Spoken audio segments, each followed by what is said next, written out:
It does in Arabic, because the word in Arabic for house is bait. Bait. Because the ya sound in Arabic is just like the y sound in English. Watch this. I'm going to show you something. If I put a B, and then I put a A, and then I put a Y, and then I put a T, what do I have? Is that bait? And that's what it says in Arabic.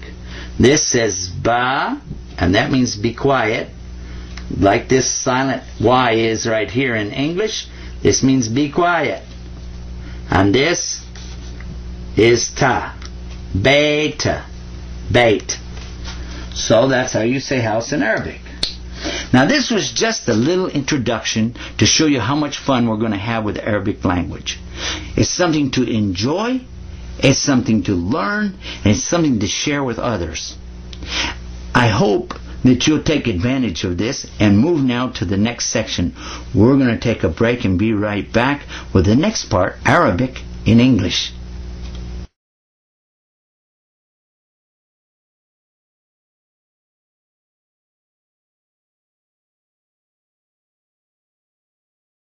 All right, we're ready to get started again. We've been talking about the ocean, and we talked about the waves, and we're talking about the way that when you have the little peaks, and then you could put a dot below, a dot above, 2 dots, 3 dots, 2 dots below.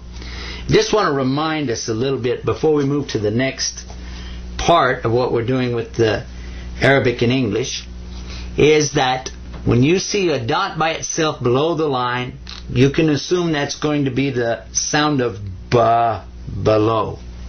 If you see a single dot above the line, and it's a stick, only a stick under it, then you can say na, noon. If there are 2 dots, you can say ta. And if you see a set of 3 dots, and there's just a single stick, then you can say tha for 3. And that's tha as in with. It's real light. 3, with. As a very light TH sound. Then 2 dots below the line, and we said ya. Let's move now to the next series of the letters. And this is kind of fun because we're going to use some of the things we already know and come up with these sounds. The first one, this is a series that I heard somebody call the pot-belly family because of the way that their stomachs look. Watch this. Look at that. Boy, I tell you, now there's a stomach for you, isn't it? And this one is the letter ha. And the letter ha has a special kind of a sound with it that you don't notice right away, but whenever you're wearing glasses and you need to clean them, you get that sound when you go ha, ha. That is the sound of this pot-bellied fella right here. That's ha. Don't confuse that because there's a similar letter to it going to be coming up in a few minutes. So this is the ha, like when you blow on a glass or your glasses or clean a mirror or something like that. So this is ha. He has a cousin that looks just like him, only there's his belly button right there. His name is Jim. So whenever you see ha, but he's got this, that's Jim. And so this is the sound of an H.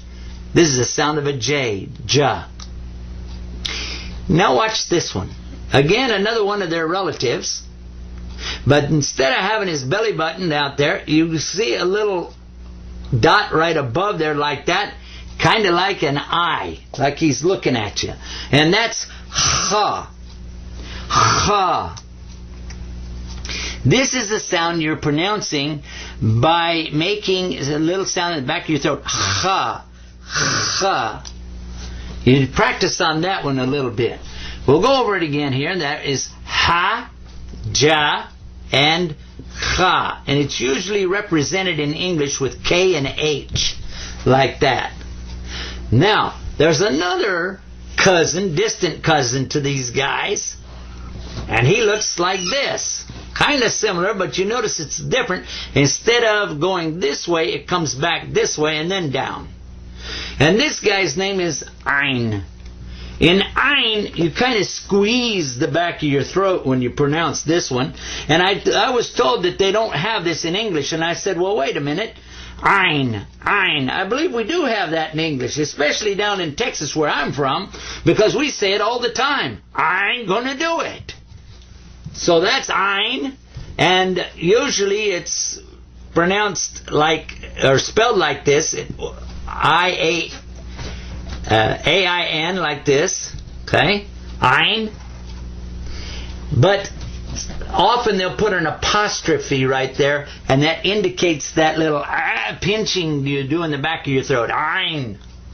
There's a similar one, just the same way, only it'll have a dot over it, and that's rein. Now, the way I usually tell people to remember these is if you were down south in the southern part of the United States and your mother told you to do something and you said, I ain't gonna do it. I ain't gonna do it. And she said, you're gonna do it. You're gonna do it. So that's ein and a rein. And that maybe will help us remember it. There's some more that have this big sort of a stomach look, but it's a little bit different. We're going to put those right down here. Now watch this. Watch close. Looks like a W. But now we're going to drop down like this. That's seen. Have you ever seen anything that looked like this? See how that is? Seen. Now there's a relative to this one. They got a lot of relatives in the Arabic, don't they? And we're going to put 3 dots above that one. It's pretty easy to tell this one. You have seen. You have those 3 right there in a group. No dots. And then sheen. Like this. Now here you've got 3 dots. And you've got the 3 stems coming up. Now this one is seen. Sa, like a regular S. And this one is sheen. There you are. Now keep in mind all the time that when we're working with this, you want to use what you already know. Don't try to make it difficult, and don't try to learn more than what we're presenting at each stage, because we will go into the different levels, God willing, inshallah, and be able to bring all of the letters out and how to put them together. But for right now, let's just focus on what we've got in front of us here. And then the next letter I want to go to is going to surprise you, because you're going to think, well, wait a minute, we already did that. This is the saw lettering. Saw. This is seen, and this is sawed. Sawed. Now, you might say, well, why do they sound alike? Well, I'll tell you what. They don't really sound alike, especially when you use them in a word. The difference between sa and saw. Saw. Sa. This one right here, you smile when you say it. Seen. But this one, sawed. And you see it says S-A-D, sad. A little bit sad. When you say it, say sad. I'm sad. I've seen someone who was sad. Seen, sad. Now, you might say, well, wait a minute, is there going to be another one here? And guess what? There sure is. And he doesn't get 3 dots, he gets only 1 dot. But his name's not Shad. There's no Shad in Arabic. But this guy has something so unique, and it's so distinguished about him, that they nicknamed the Arabic alphabet, or the Arabic language, after him. And this is called Bod. Bod. Why? Because there's no other language on earth that has this letter, Bod. And this one, I want you to go to someone who is an Arab that speaks the native Arabic language and watch them pronounce it. Because I can explain it and talk to you, and you can think about it all you want and practice, but without somebody showing you and you doing it, you're never going to get it perfect. But it's Bod.